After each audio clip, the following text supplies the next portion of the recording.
মথুরাপুরে প্রচারে এসইউসিআই এর প্রার্থী।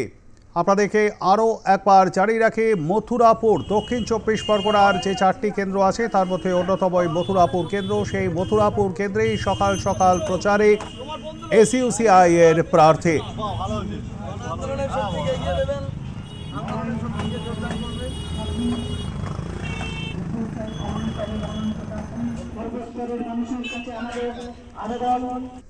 মথুরাপুর কেন্দ্রে তৃণমূল কংগ্রেস এবার প্রার্থী করেছে বাপি হালদারকে। আজকে সকাল সকালে এসইউসিআই এর প্রার্থী বিশ্বনাথ সর্দার চন্দ্রপুর বাজার এলাকায় প্রচার শুরু করেন। দক্ষিণ 24 পরগনার যে 4টে আসন রয়েছে, যাদবপুর, জয়নগর, ডায়মন্ড হারবার এবং মথুরাপুর, গতবারে অর্থাৎ 2019-এর ভোটে এই 4টে আসনেই জয়লাভ করেছিল তৃণমূল কংগ্রেস। মথুরাপুর কেন্দ্রে এবারে তৃণমূল কংগ্রেস প্রার্থী করেছে বাপি হালদারকে। তারই বিরুদ্ধে রয়েছেন এসইউসিআই এর প্রার্থী বিশ্বনাথ সর্দার।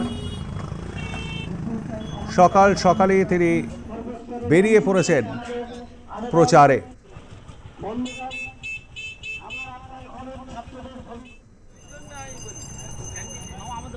আমাদের সঙ্গে রয়েছেন আমাদের প্রতিনিধি বিশ্বজিৎ নস্কর। বিশ্বজিৎ, কেমন সাড়া পাচ্ছেন এসইউসিআই এর এই প্রার্থী এবং আজকেই কি তিনি প্রচার শুরু করলেন বিশ্বনাথ বাবু? দেখো, যেখানে এই যে মথুরাপুর লোকসভার যে এসইউসিআই প্রার্থী, যেটা সেখানে কিন্তু এই এসইউসিআই প্রার্থী বিশ্বনাথ সর্দার অলরেডি কিন্তু তিনি তার নাম ঘোষণার পরে থেকে অলরেডি তিনি বিভিন্ন জায়গায় মথুরাপুর লোকসভার তার প্রচার পর্ব শুরু করেছেন। আজকের এই মুহূর্তে আমি যেটা আছি, দেখো মথুরা যেটা হচ্ছে কৃষ্ণচন্দ্রপুর বাজার, মথুরাপুর লোকসভার মধ্যে যেটা পড়ছে কৃষ্ণচন্দ্রপুর বাজারে তিনি সকাল থেকে প্রচারে ছিলেন এবং সেখানে তারা যে আন্দোলনমুখী দল এসইউসিআই, সেই এসইউসিআই যে প্রার্থী বিশ্বনাথ সর্দারের সাথে আমি কথা বলবো। বিশ্বনাথ বাবু, এই যে আমরা জানি যে এসইউসিআই একটা আন্দোলনমুখী দল, আপনারা কি কি বিষয় নিয়ে কিভাবে আন্দোলন করেন?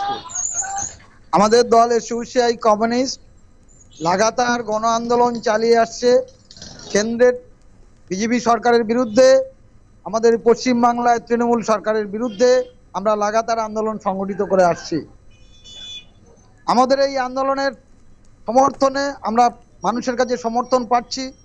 এই আসন্ন নির্বাচনে পশ্চিমবাংলা আমরা 42টা সিটে আমাদের প্রার্থী দেওয়া হয়েছে, সারা দেশে আমরা 151টা সিটে আমরা প্রার্থী দিয়েছি। কেন্দ্র এবং রাজ্য সরকারের যে জনবিরোধী শিল্পনীতি, শিক্ষানীতি, শ্রমনীতি, তার বিরুদ্ধে আমাদের দল আন্দোলন সংগঠিত করছে। আবার এই মথুরাপুর লোকসভা কেন্দ্রে আমাদের কতগুলো সুনির্দিষ্ট দাবি এই মথুরাপুর লোকসভা এলাকার সার্বিক উন্নয়নের দাবিতে, যেমন জয়নগর থেকে রামগঙ্গা ভায়া রায়দিঘি প্রস্তাবিত রেলপথ, যেটা অত্যন্ত গুরুত্বপূর্ণ এই এলাকার মানুষের দাবি। সুন্দরবনের শ্রমনির্ভর শিল্প, এখানকার পরিযায়ী শ্রমিকরা দেশান্তরে চলে যাচ্ছে, অন্য রাজ্যে চলে যাচ্ছে, আমরা চাই এখানে শ্রমনির্ভর শিল্প হোক। এখানকার মৎস্যজীবীদের মাছ কাঁকড়া ধরার অধিকার বহাল রাখা হোক। আজকের কেন্দ্র এবং রাজ্য সরকার উভয় সরকারই সেটা কেড়ে নিচ্ছে নানা বিধিনিষেধ আরোপ করে। আমরা চাইছি এখানকার সুন্দরবনের নদী বাঁধ, প্রতি বছর বন্যাতে হাজার হাজার বিঘা মানুষের সম্পত্তি নষ্ট হয়ে যায়, এখানকার মানুষের ঘর বাড়ি চলে যায়। প্রতি বছরই বাঁধ মেরামতির নামে কোটি কোটি টাকা দুর্নীতি হচ্ছে, কোনো সরকারি কোনো পদক্ষেপ নিচ্ছে না। এই যে বিভিন্ন, আপনারা তো সেখান থেকে যে প্রচারে বেরোচ্ছেন, সাধারণ মানুষের কেমন বার্তা পাচ্ছেন?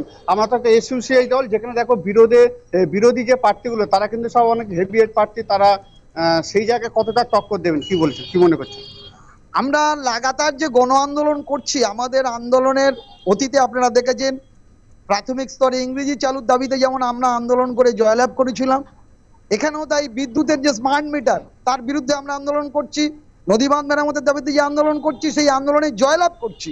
সম্প্রতি কৃষকদের যে সারের যে মূল্য বৃদ্ধি, এমআরপি রেটে সার দেওয়ার কথা দিচ্ছে না, আমরা অবরোধ করেছি, বিক্ষোভ করেছি, আমরা বহু ক্ষেত্রে দাবি আদায় করেছি।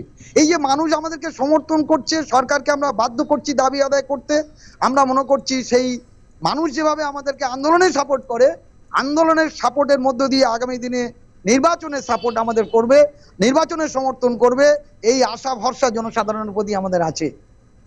দেখো যেখানে পবিত্রা, এখানে আমি আর এক এসইউসিআই যে যে অনেক পুরনো এক হচ্ছে নেতার সাথে কথা বলবো, আমি তার মুখ থেকে একটু শুনতে চাই। এসইউসিআই দল যে আন্দোলনমুখী দল, এই ভোটে আপনারা সাধারণ মানুষের কি বার্তা নিয়ে যাচ্ছেন?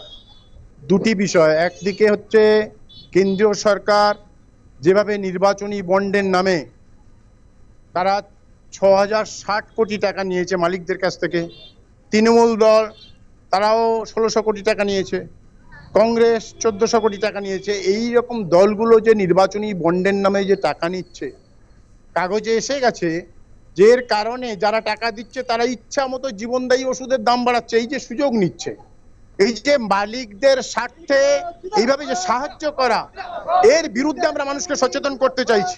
আমরা অতীতে ইংরাজি তোলার বিরুদ্ধে লড়াই করেছি এবং দোর্দণ্ড প্রতাপ সিপিএম সরকার শেষ পর্যন্ত ১৯ বছর লড়াইয়ের ভিত্তিতে তারা জনমতের চাপে শেষ পর্যন্ত ইংরাজি ফিরিয়ে দিতে বাধ্য হয়েছে।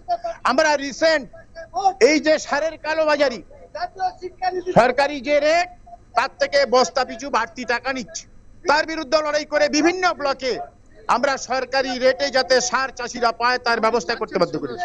মানুষ কি বলছে? সাধারণ মানুষ আন্দোলনের পার্টি হিসাবে এসইউসিকে চেনে, তাই আমাদের সমর্থনের আশ্বাস দিচ্ছেন।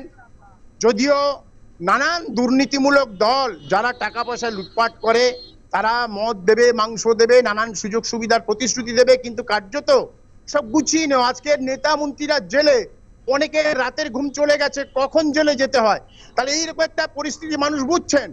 সেই মানুষকে যতটা বেশি আমরা সচেতন করতে পারবো, সংগঠিত করতে পারবো, সেই সাহায্য আমরা পাবো।